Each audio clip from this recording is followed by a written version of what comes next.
Muito boa noite a todos. Que a paz do nosso Divino Mestre se faça nesse ambiente, nos trazendo tranquilidade, acalmando a nossa mente, o nosso coração, que possamos nos sentir abertos e receptivos à mensagem que hoje proponho em trazer para a nossa reflexão. Hoje nós vamos conversar sobre a família e Kardec ele registrou isso lá no Evangelho segundo o Espiritismo, capítulo 14. Ele está intitulado O Mandamento de Jesus: honra o vosso pai e a vossa mãe. E assim como Jesus, Kardec também se preocupou muito com o tema família. E por isso ele dedicou um capítulo para tratar desse assunto.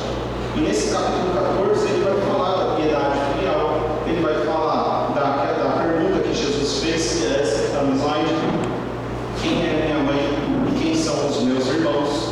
Ele fala sobre o parentesco corporal, parentesco espiritual, fala também da ingratidão dos filhos e do laço de família. Então vejam quantos assuntos Kardec aborda nesse capítulo. Então fica aqui a dica da gente, quando chegar em casa, acredito que a maioria tem um exemplar do Evangelho segundo o Espiritismo, abra esse capítulo e depois da nossa reflexão de hoje, dá uma lida novamente. Quem sabe a gente interpreta de uma forma diferente, acaba entendendo de uma forma que nos toque o coração.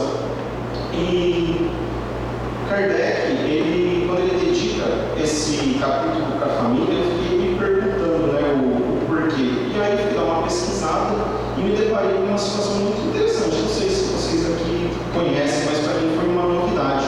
A palavra família, ela vem do latim, da palavra famulus, e que significa escravo doméstico. Então, esse termo ele surgiu lá na Roma Antiga, quando estava surgindo um novo grupo social que estava introduzindo a escravidão legalizada para aquele período. Então, a própria etimologia da palavra, a gente já percebe que a gente tem alusão a elos, a grilhões que conectam as pessoas. Só que no passado, esses grilhões conectavam as pessoas através do ódio, através da força. E hoje, esses elos são feitos através do amor, que é a família. Então, antes da gente responder vários questionamentos que a gente tem sobre a família, a gente precisa voltar no começo de tudo, porque hoje nós estamos no meio do caminho. E a família ela não começa no meio do caminho. Pode começar, mas normalmente ela teve uma origem.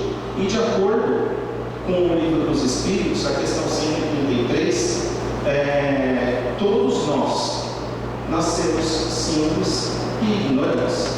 Saímos da mão do Criador todos em pé de igualdade e individualmente. Então, aquela história de alma gêmea, aquela música do Fábio Júnior, as metades da laranja, é só o lado romântico da coisa, mas todos nós nascemos individualmente simples e ignorantes. E aí a gente já começa a entender que a nossa criação ela tem uma finalidade. E sem dúvida, Deus, quando Ele cria uma criatura, Ele tem um objetivo para ela, Ele tem um plano.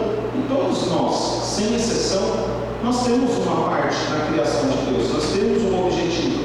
Deus tem um plano para cada um de nós aqui. Só que para a gente executar esse plano da maneira que é necessária, a gente precisa dar o primeiro passo, que é a gente começar a andar para a nossa evolução moral e espiritual. Essa é uma tarefa que a gente precisa fazer de forma imediata, já que a gente está um pouquinho atrasado em tudo isso. O aprimoramento do espírito ele vai ocorrer através da reencarnação, o uso do corpo carnal. E talvez em outros planetas mais adiantados, onde a gente tem notícia que já estão num patamar diferente da Terra, talvez lá existam outras atividades que enderecem uma evolução do espírito. Mas falando aqui da Terra, do nosso planetinho azul, aqui a evolução se dá através da reencarnação. E a gente vai utilizar esse corpo carnal ainda por muito tempo, até a gente atingir os patamares necessários para se despojar desse corpo. Deus, Ele sempre e sabendo que nos criou simples e ignorantes, Ele já sabia que iríamos tropeçar. Deus, sendo inteligência suprema, criando uma criatura simples e ignorante, Ele já sabia que nós iríamos errar e contrair débitos, seja débitos com a sua lei, ou seja débitos com o meu próximo, a interação que eu tenho com as outras criaturas que também foram criadas. A coisa que é certeza, nós contraímos débitos no passado, e se não tomarmos cuidado, vamos continuar contraindo débitos no presente. Então uma coisa era certa, e Deus, sendo inteligência suprema, já sabia: uma única vida material não seria o suficiente para a gente chegar até os braços do Criador. Então a ciência terrena, ela vem confirmar isso que a gente já identifica dentro da doutrina, porque a ciência ela comprova hoje que o ser humano, ele aprende mais cometendo erros do que acertos. Quando fizeram um estudo, a criança que cometeu mais erros, ela aprendeu mais, o ensinamento ficou gravado e ela se tornou mais resiliente. A criança que acertava todas as vezes, quando ela chegou no momento que ela errou, ela se frustrou de uma maneira que ela decidiu desistir da prova. Então vejam bem que o erro está no nosso DNA, então faz parte da nossa criação. Deus já sabia disso. Então, na sua infinita misericórdia, Ele não poderia permitir uma só existência. Só que Ele permitiu que nós nos reencarnássemos diversas vezes até burilar o nosso espírito, até a gente chegar num momento em que não precisaria desse corpo carnal. E aí a gente tem um grande exemplo disso, para a gente poder comparar as coisas e entender qual é o momento que a gente não vai precisar mais desse corpo. É só a gente ver Jesus. Jesus desceu à Terra por opção e não por obrigatoriedade. Hoje nós estamos num patamar que nós podemos sim optar no nosso planejamento reencarnatório, nós podemos sim pedir um auxílio, mas a reencarnação é o meio pelo qual a gente ainda tem a evoluir, tem ainda a resgatar esses débitos. Nós precisamos só nos atentar ao seguinte fato, de que a reencarnação, ela não tem a finalidade de nos proporcionar infinitas possibilidades de erro. Não é essa a finalidade da reencarnação. Deus sabia que pela nossa condição iríamos cometer erro, mas a partir do momento que a gente fala, deixa para a próxima vida, na próxima eu resolvo, eu estou distorcendo a finalidade da reencarnação. A finalidade da reencarnação é burilar o nosso espírito, não é nos dar simplesmente chances da gente fazer as coisas pelo nosso capricho. Hoje, nós podemos dizer que a nossa sociedade ela está mais instruída e ela está mais amadurecida, porque nós já tivemos o advento da Boa Nova, com Jesus falando sobre o amor de Deus e mostrando o Pai, antes tirando, que punia, por um Deus de amor.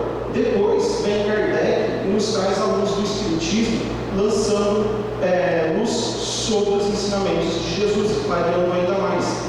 Então, nesse momento, a nossa sociedade ela já não pode se dizer que não sabe mais nada, que não entende mais nada, principalmente pela facilidade da gente aprender através da internet. Então, a nossa responsabilidade se torna dobrada. Percebe como as coisas vão se encadeando? A reencarnação, ela precisa ser para reparar meus erros, burilar o meu espírito e arrumar os débitos que eu contraí no passado. E aí eu começo a conhecer algumas pessoas nesse processo de existência. Não é hoje. Pensa no início da nossa criação como um espírito na fase humana até o presente momento. Já passamos por diversas reencarnações. E a gente passando por essas diversas reencarnações, nós vamos conhecendo pessoas.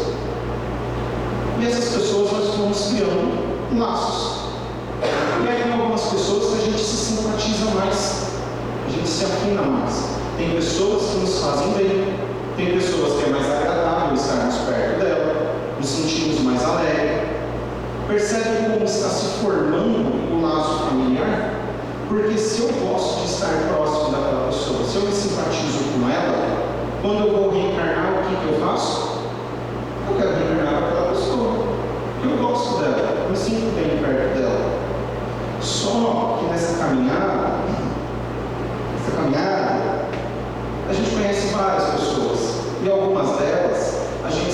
aproxima não é por laços de simpatia, mas por laços de antipatia também.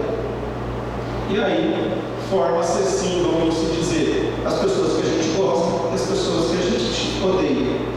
Isso nos faz lembrar um registro que está lá em Mateus, capítulo 5. Jesus ele nos recomenda amar o próximo como a nós mesmos. Depois ele fala assim: amai os vossos inimigos, fazei o bem àqueles que vos perseguem e caluniam, porque se amardes somente aos que vos amam, que recompensa disso tereis?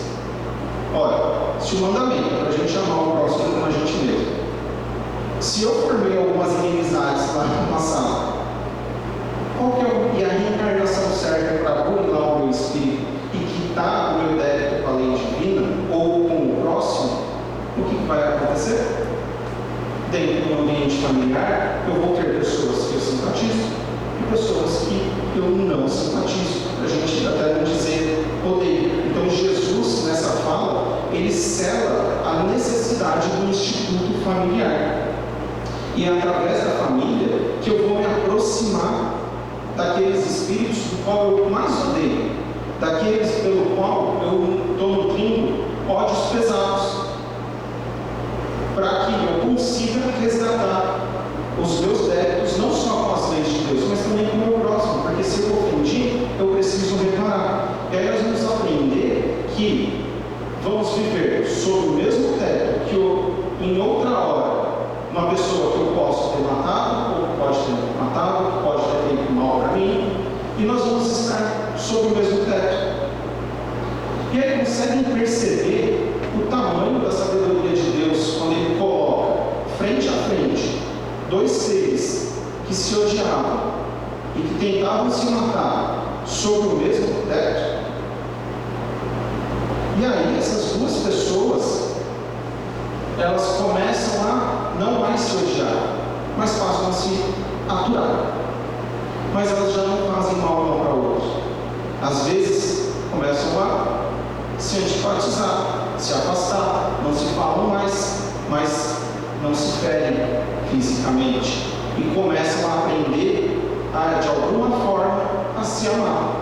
Essa ferramenta, família, ela é poderosíssima. A supremacia que Deus tem demonstra a forma inteligente de encadear as coisas e que sem essa ferramenta chamada família, imagina como esse mundo estaria. O que seria o meu freio me impedindo de me vingar de uma pessoa que eu não gosto? Os laços de família, ele também serve como um freio para os meus impulsos, para minhas tendências negativas. Deixa eu dar uma água.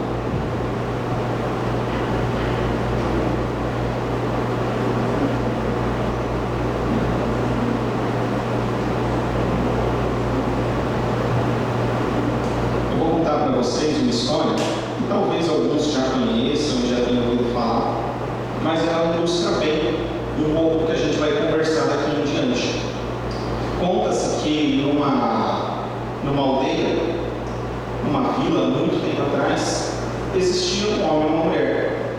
E aí aquele negócio de se conhecer, se gostar, se apaixonar, começaram a namorar e resolveram casar e viver na mesma casa, viver juntos.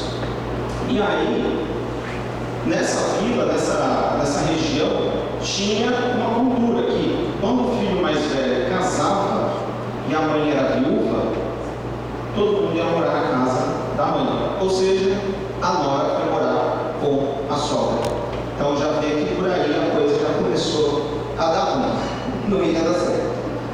E aí, se a esposa limpava a casa, a sogra vinha e falava que a limpeza estava mal feita, que tinha poeira lá, que ela não estava cuidando, não estava fazendo com capricho. Aí se a moça ia fazer a comida, fazia o almoço estava sem tempero, estava ruim, não era o gosto que o filho dela estava acostumado, normalmente o filho dela comia coisa melhor. Se a moça ia lavar a roupa estava suja, ou colocou produto demais, estava estragando a roupa do filho, e por aí vai. A moça, ela já não aguentava mais a situação. Só que ela gostava demais do marido. Ela não queria se separar. E aí ela vivendo aquele inferno, e aí nas rodinhas de amiga, ela descobriu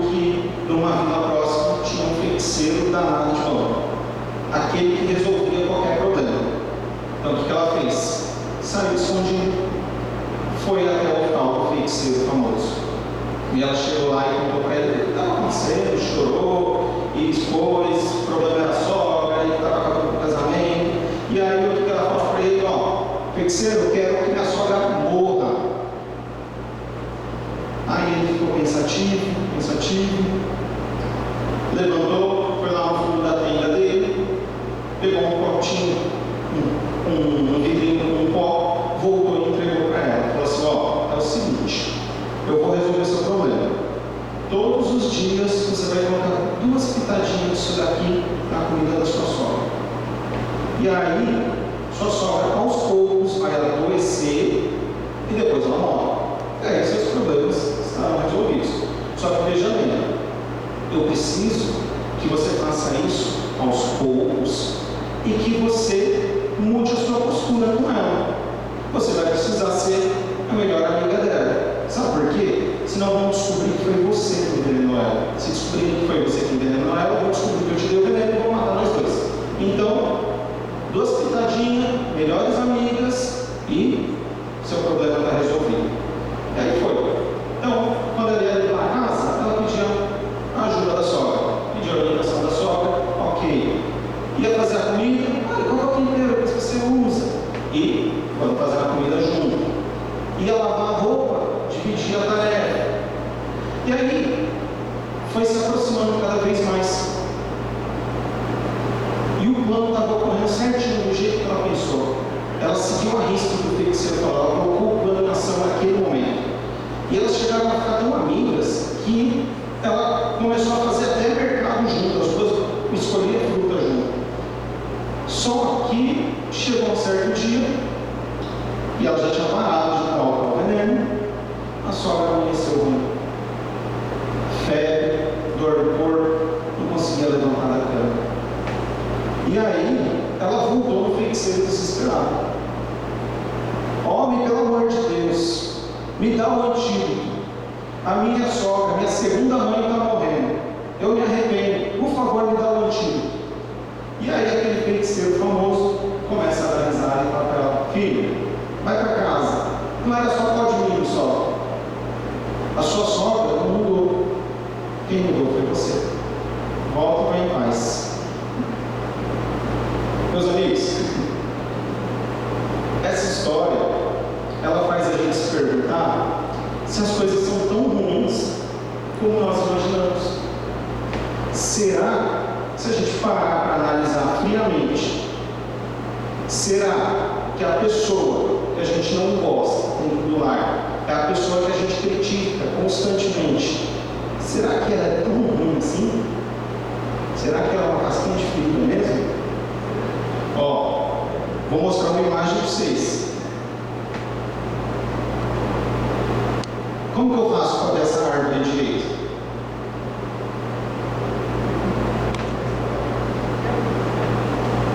Estou vendo um monte de gente virar a cabeça, né? Deixa de ser bobo, a árvore é torta mesmo. Vocês querem mudar até a árvore? A árvore nasceu desse jeito, gente. Ela é torta mesmo, é assim. As coisas às vezes não são do jeito que a gente quer. Às vezes tem uma pessoa dentro do lar que ela não é do jeito que a gente quer. Mas não significa que ela é ruim.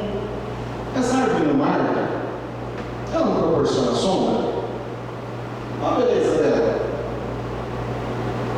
Ela está cumprindo a finalidade dela? Por que eu tenho que achar que para ela ser direita ou para ela ser certa, a vida se torna? Eu tenho que me importar para ela poder ficar reta. É o jeito dela. Se a gente parar para pensar e olhar de forma imparcial, nós vamos perceber que algumas vezes na vida, quem é a casquinha de ferida é a gente.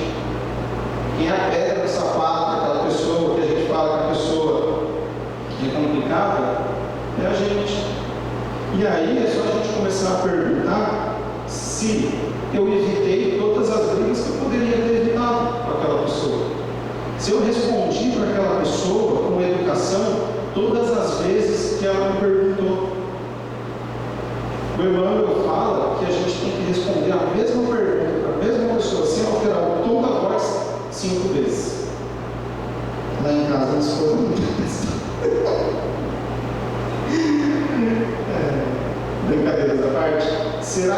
tão melhor do que as pessoas que convivem na minha casa? Será que eu sou tão bom que eu não tenho nenhum defeito e todos aqueles que convivem comigo são eles que têm defeito? Nem sempre as pessoas são um karma na nossa vida. E a gente acha que está tudo bem dentro do lar. Só que, às vezes, eu sou um karma na vida daquela pessoa. E aquela pessoa está sendo caridosa comigo e me trata bem. A gente precisa, às vezes, descer um pouco do nosso altar e olhar a situação pelo ângulo do outro. Às vezes sou eu que estou incomodando todo mundo dentro de casa e eu estou achando que todo mundo está me incomodando. Não quer dizer que seja assim, mas isso nos dá, esse tipo de pensamento nos dá a possibilidade da gente ser mais gentil com as pessoas que convivem com a gente, nos dá a possibilidade de ser mais amável no trato das pessoas que vivem com a gente.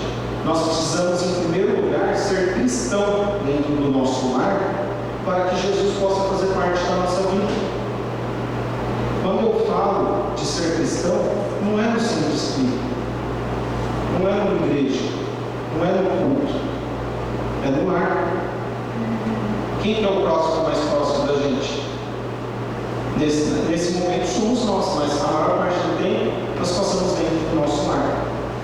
E aí tem gente ainda que acha que, diante de tudo isso, mesmo com essas desavenças existindo dentro do lar, que o esquecimento do passado é um problema. Ele fala, poxa, se eu vivi outras vidas, eu devia lembrar. Só que o esquecimento do passado é uma bênção, porque hoje, se eu moro na mesma casa que o meu antagonista do passado, e eu me esgano nele, é graças ao esquecimento do passado. Então, muitos colegas, muitos amigos, quando procuram a doutrina espírita, têm a curiosidade de saber o que foi na vida passada. E às vezes chegam até mesmo nas reuniões mediúnicas a questionar os espíritos amigos o que foi o que deixou de fazer na vida passada. E aí, nós precisamos deixar o passado lá. Porque o passado, se ele fosse tão importante para a nossa execução do presente, nós lembraríamos. Nós temos as nossas tendências gravadas no nosso espírito. E tudo que a gente precisa está ali. Então, o esquecimento do passado é uma bênção. Eu só gostaria de fazer um parênteses aqui na nossa conversa e lembrar o seguinte: estou comentando aqui sobre os laços que são construídos de acordo com as reencarnações. E aí vão construindo o instituto familiar. Mas é preciso deixar registrado que nem todo desafeto começou no passado. Às vezes, nós construímos o desafeto na vida presente. Então não adianta, às vezes, a gente colocar a culpa no passado e falar, eu brigo dentro da minha casa porque é coisa do passado. Será? Então, meus amigos, vamos nos concentrar no presente. Como o nome mesmo já diz, é um presente que Deus nos proporciona para que a gente tenha êxito na nossa existência espiritual. Tudo que eu preciso para conseguir vencer as minhas más inclinações, para que eu tenha sucesso na minha reencarnação, eu estou recebendo hoje na vida que eu tenho. Então, esse é o melhor momento da minha existência como espírito. É o melhor conhecimento que eu adquiri, são a melhor assessoria que eu tenho dos bons espíritos. Eu estou no meu melhor momento. Nós precisamos internalizar isso para entender que está nas nossas mãos o êxito das nossas provações. Então, a família é um instituto de Deus na Terra. E aí Kardec, ele vem tratar isso lá no Livro dos Espíritos. Ele pergunta assim, o casamento, quer dizer, a união permanente de dois seres, é contrário à lei natural? É uma resposta. Quem está tentando fugir do casamento é um progresso na marcha da humanidade.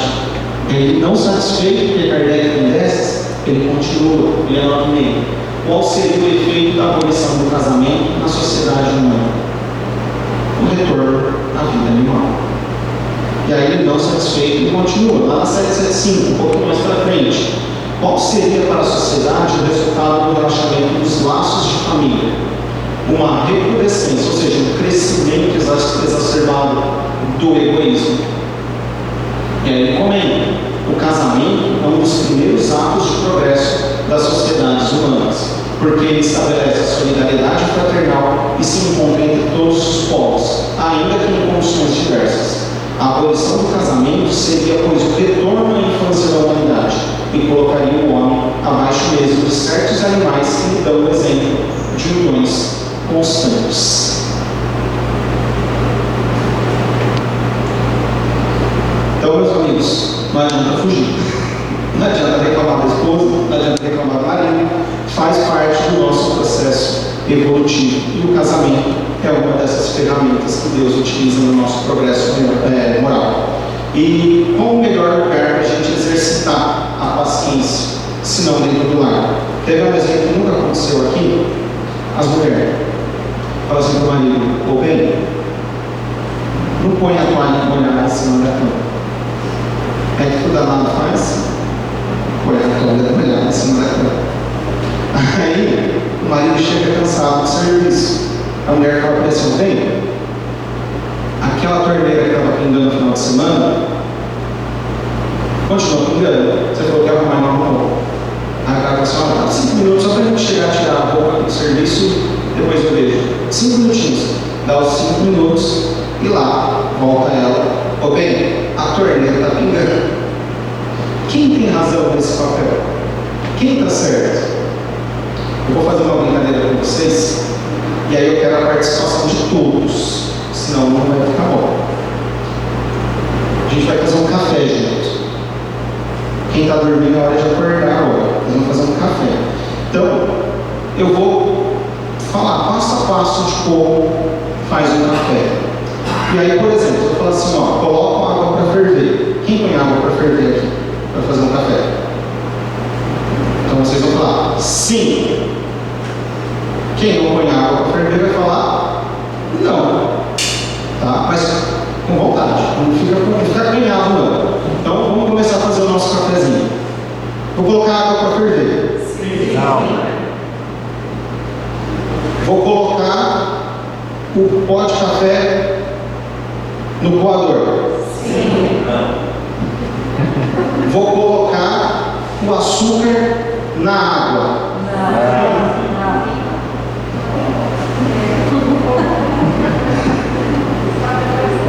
Vocês estão percebendo que a gente nem tem acordo nem para fazer café? Nem para fazer café? Mas o que eu quero lembrar para vocês dessa brincadeira? No fim das contas, se eu coloquei o pó de café no coador, ou se eu coloquei o açúcar na garrafa, ou se eu coloquei o pó de café na água e depois coei, não vai ser um café? Todo mundo vai tomar um cafezinho. Talvez não seja muito agrado de um ou outro, mas vai jogar aquela prosa aqui fora, tem um cafezinho na mesa. No lar é a mesma coisa. Às vezes a gente quer que as coisas sejam feitas da nossa maneira. E é um certo capricho. Porque se a pessoa está varrendo com a vassoura assim ou com a saga, vai varrer do mesmo jeito. Se está colocando o sal na comida antes ou depois, a comida vai ficar pronta do mesmo jeito. Então, a gente precisa ter paciência, precisa ter empatia, precisa começar a enxergar o final das coisas e não o processo. E a gente dá tempo para que as pessoas façam as coisas à maneira dela. Não da minha maneira, mas da maneira dela. E dentro do lar, a gente ainda tem a vantagem da gente poder ser exatamente como a gente é. Porque aqui nós estamos num ambiente que todo mundo é legal. Todo mundo gosta de mim aqui. Eu pergunto para minha esposa se eu sou legal. Certeza que ela vai falar. Todo mundo é assim. A gente tem a comodidade de dentro do nosso lar, a gente não usar o verniz que a gente usa na sociedade. E ali também estão as pessoas que nos conhecem de verdade. Por isso que dói tanto. Sabe quando você fala assim: nossa, parece que ela pega na ferida mesmo, torce? Mas é, porque conhece, porque convive, porque você se mostra como realmente você é. Então é ali que nós colocamos de fora o nosso ego, o nosso orgulho, o nosso egoísmo, a nossa vaidade. As pessoas que vivem com a gente nos conhecem de verdade. Aquela história de olhar um casal para nós, mas eles são tão felizes e eu não, vai viver junto.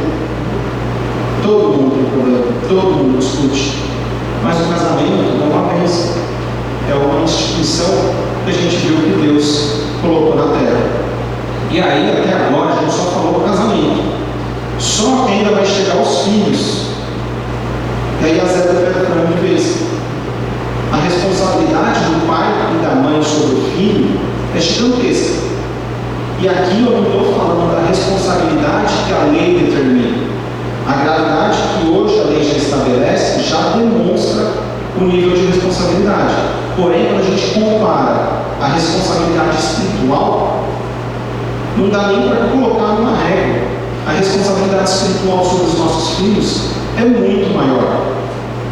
Kardec, para ilustrar isso, ele perguntou também. Aí olha só, pergunta 52. Pode-se considerar a paternidade como uma missão? Não é uma prova, não é uma expiação, como uma missão. Essa contradita uma missão.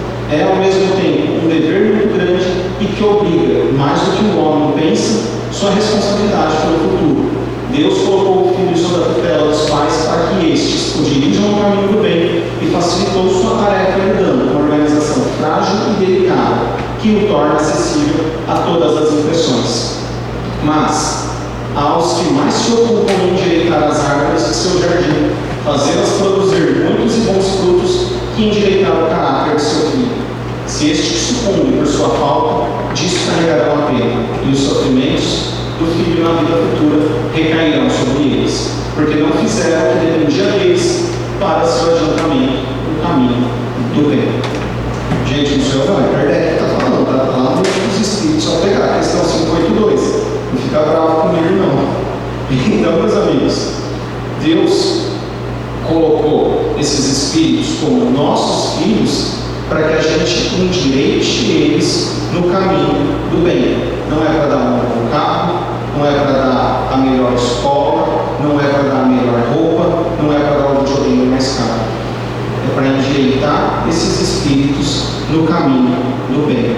E aí tem uma ferramenta poderosíssima para a gente falar disso, que é a evangelização.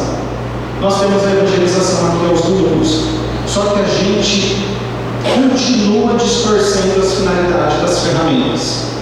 Porque a evangelização, ela tem a finalidade de auxiliar os pais a apresentar Jesus para os seus filhos.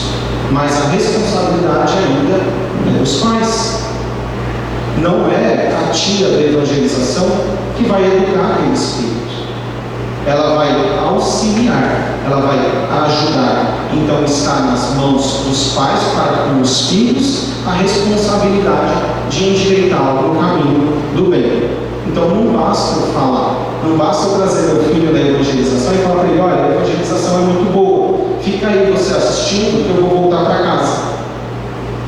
Qual é o nível de importância que eu estou dando para isso?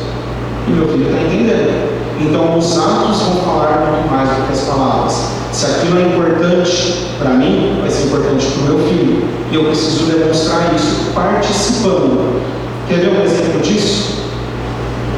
Quando a tia fala que é importante fazer o evangelho no lar, e a criança vai para casa e o evangelho no lar não é feito.